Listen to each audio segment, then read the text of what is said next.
தலைவரே நீங்க தமிழ்நாட்டு சன்னிலியம்பாங்க. என்னல சன்னிலியம் கமாண்ட் வரும். அப்ப நான் கண்டுட முடியல. ரொம்ப கமாண்ட் சன்னிலியம்னு ஓவரா வந்துச்சு. அப்ப சன்னிலியம் யாருன்னு சொல்லி என் தம்பி ஆனந்த கேட்டேன்.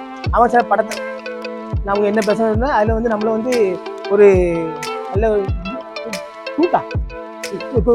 கூட்டுனாங்க. அதுல எனக்கு வந்து கிளிக்கிடுப்பாயிட்டேன். தேவடைக்கு செத்த பையில நார பையில நக்கு அது எல்லாரும் அசிங்கமா சொல்லுவாங்க. யார் என்ன திட்டுவாங்க? என்னுடைய பேச்சு இதான். நான் இதான் பேச முடியும். நேரம் இப்போ நீங்க இந்த பிக் பாஸ்ல இருந்து வெளியே வந்தது எதனால? பிக் பாஸ்ல இருந்து வெளியே அது பையனுக்கு சோகம் இல்லை. எனக்கு பையனுக்கு வந்து என்னன்னா ஆஸ்பத்திரியில் காமிச்சிருந்த பையனுக்கு வந்து இந்த கொஞ்சம் இது மாதிரி இருந்துச்சு. அது சர்டிஃபிகேட் அவங்க இது சொல்லியிருந்தாங்க. அதுக்குள்ள நான் பிக் பாஸ்குள்ள போயிட்டோம்ல. போனதுக்குள்ள ஐயோ பையனுக்கு என்னாச்சு அந்த பையனுடைய நடப்பு வந்துட்டு சர்டிஃபிகேட் வந்ததுக்கு பார்த்துக்கிறோம். ஒன்றும் பிரச்சனை இல்லை, நார்மல் தான், ஒன்றும் பிரச்சனை இல்லைன்ட்டாங்க. அதனால தான் பிக் பாஸ்ல வெளியே வந்தேன். இல்லை நல்லதாங்க, ஒரு நல்லதானே இருந்தேன். பார்த்தீங்களா, நல்லா தான் போயிட்டு இருந்துச்சு.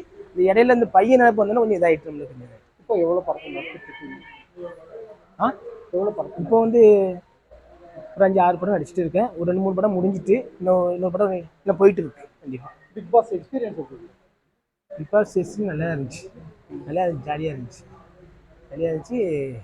வித்தியாசமாக இருந்துச்சு. இப்போ நீங்கள் பிக் பாஸ்ல குறிப்பிட முடிய ஏதாவது சொல்ற இருக்கா? என்ன பிக் பாஸ் பொறுத்த வரைக்கும் குறிப்பிட முடிய உங்களுடைய அனுபவங்கள் ஏதாவது சொல்லலாம்? அதில் எனக்கு குறிப்பிட்டா கமல் சாரை பார்த்தேன். கமல் சாரை பார்த்தது நம்ம சந்தோஷமா இருந்துச்சு. கமல் சார் நல்ல அவங்க பார்க்குறது பெரிய விஷயம். பிக் பாக்ஸை வச்சு நான் கமல் சாரை பார்த்து ரொம்ப சந்தோஷமா இருக்கு எனக்கு. ஆமா, சன்னி லியோன் வந்து ஏன்னா சன்னி லியோன் வந்து முன்னாடி வந்து எனக்கு வந்து என்னன்னா இந்த லெட்டர் படிப்பேன். தலைவரே நீங்க தமிழ்நாட்டு சன்னிலியம்பாங்க. என்னல சன்னிலியம் கமாண்ட் வரும். அப்ப நான் கண்டுட முடியல. ரொம்ப கமாண்ட் சன்னிலியம்னு ஓவரா வந்துச்சு. அப்ப சன்னிலியம் யாருன்னு சொல்லி என் தம்பி ஆனந்த கேட்டேன். அவன் சார் படத்தை போட்டோ காமிச்சதுல வந்து அப்போதான் சன்னிலியம் யாருன்னு தெரிஞ்சு. அதுக்கப்புறம் சன்னிலியம் கூட நடிக்கிறதுக்கும் வாய்ப்பு வந்துச்சு. கண்டிப்பா அதையும் நடிச்சது கொஞ்சம் நல்லா இருந்துச்சு. ஏன்னா ரொம்ப ஒரு சன்னிலியம் வந்து ரொம்ப நல்ல ஒரு பாசமா இருந்தாங்க என்கிட்ட. நல்லா அவங்களுக்கு பேச புரியல, எனக்கு பேச்சு டப்பிங் பண்ணாங்க. அவங்க என்ன பேசுறதுன்னா அதுல வந்து நம்மள வந்து ஒரு நல்ல கூட்டுனாங்க. அதுல எனக்கு கொஞ்சம் கிளிக்கிடுப்பாயிட்டேன். இப்போ சன்னிலியோன் மாதிரி வேற ஏதாவது பாலிவுட் ஆக்டர்ஸ் கூட நடிக்கிறதுக்கு ஏதாவது? இல்லை, அப்படிலாம் வரல. சன்னிலியம் தான் முதல்ல இருந்திருக்கேன். சன்னிலியங்கிறது பெரிய விஷயம் இல்லை. ஏன்னா நண்பர்களுக்கு எல்லாம் பேப்பர் எல்லாருக்குமே தெரியும்ல சன்னிலியம்பாங்கல்ல. அவங்களுக்காக நான் பால்கோவா ஊட்டினேன். எனக்காக ஊட்டல, தப்பா நினைக்காதீங்க. உங்களுடைய ஆசைக்கு தான் பால்கோவா ஊட்டினேன். ஆமா, இப்போ நிறைய பேர் கூட இந்த டிக்டாக்ல எல்லாம் நிறைய பண்ணிருக்கீங்க இல்லையா? ஆமா, சன்னிலியம் என்ன பேசுனீங்க, ஏதாவது பண்ணீங்களா? அவங்க பேசுறது புரியலையே எனக்கு. அவங்க பேசுறது ஒன்றும் புரியல. அவங்க ஹிந்தி பேசுறாங்க, அவங்க ஏதோ இந்த இதெல்லாம் பேசுறாங்க. எனக்கு வந்து கிட்ட இருந்து அவங்க பேசுறது மொழிபெயர்த்து கொடுத்தாங்க. அதை புரிஞ்சுக்கிட்டா நல்லா இருக்கு, ரொம்ப சூப்பரு. அவங்களே வந்து மேடைக்கு வாங்கன்னு கூப்பிட்டு பல்கலம் ஓட்டுனா ரொம்ப ஒரு நாள் ஜாலியாக பேசினாங்க. இப்போ செத்த பையன் நார பையன் அதை சொல்லுங்க. செத்த பையன் நார பையனுங்கிறது வந்து எங்க வட்டார பேச்சு. ஏன்னா இன்னொன்னு சொல்லணும், செத்த பையன் நார பையன் எல்லாருமே நீங்க கெட்ட வார்த்தை, அது கெட்ட வார்த்தையே கிடையாது. அது எங்க ஊர்ல நார்மலா இப்போ ஒவ்வொரு மாவட்டத்துக்கும் ஒவ்வொரு பேச்சு இருக்குல்ல. அதே மாதிரி தூத்துக்குடி மாவட்டத்துல ஏல வாழ உட்கார்ல பேயில போயால பேய் இருக்குது. இது வந்து எங்க வட்டார பேச்சு தான் பேசுறத தவிர அது கெட்ட வார்த்தையே கிடையாது. ஏன்னா இப்போ நீங்க நிகழ்ச்சியில வந்து அமைதியா இருந்தா ஏன்னா செத்தவ மாதிரி இருக்க, செத்த பையில மாதிரி இருக்கன்னு அப்படி கேட்கறது தான்.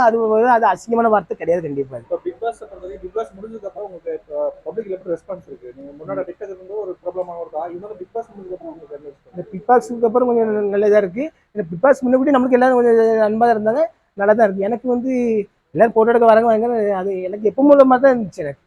கண்டிப்பா பிக் பாஸ்ங்கிறது வந்து நல்ல நிகழ்ச்சி இல்லை. அதுல வந்து ஒரு பெரிய விஷயம் போனேன். ஆனா ரெண்டாவது நம்மளால அதை வந்து நீடிக்க முடியல. அதனால வந்துட்டேன். அது கொஞ்சம் இதா இருக்கு.